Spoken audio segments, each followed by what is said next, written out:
the eternal transcendent reality, which is Krishna, who is God at play, as people say. Krishna is God at play. When God is managing and controlling and doing business, then he's Vishnu and Narayan in all his expansions. But when God plays, that's Krishna. That's why they call him Lila Purushottam. He's Lila Yugo. And he plays with his girlfriend, so it becomes Lila Yugo, Kishore Kishori. So Chirad, he said this, it's amazing. Chirad means a long time.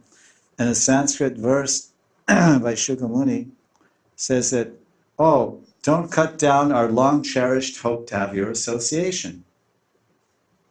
So we don't have a whole Leela to expand by importing, or let's say importing this verse into our own lives as sadhakas, and entering into the kind of exchanges that Vishnunath revealed in his commentary about the eternal Leela.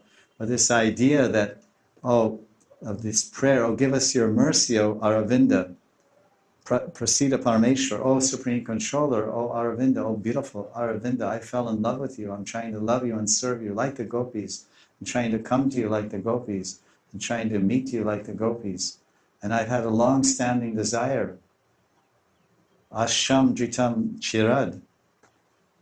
How long-standing? As long as you've been standing in Krishna consciousness, that's how long you've been carrying and maintaining the desire to see Krishna, to be with Krishna, to serve Krishna, and to please Krishna.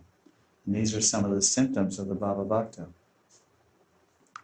So the gopis are in the same position. They're standing in Vrindavan in the Ras Leela. So we're standing in Vrindavan on the side of the Ras Leela in the same mood.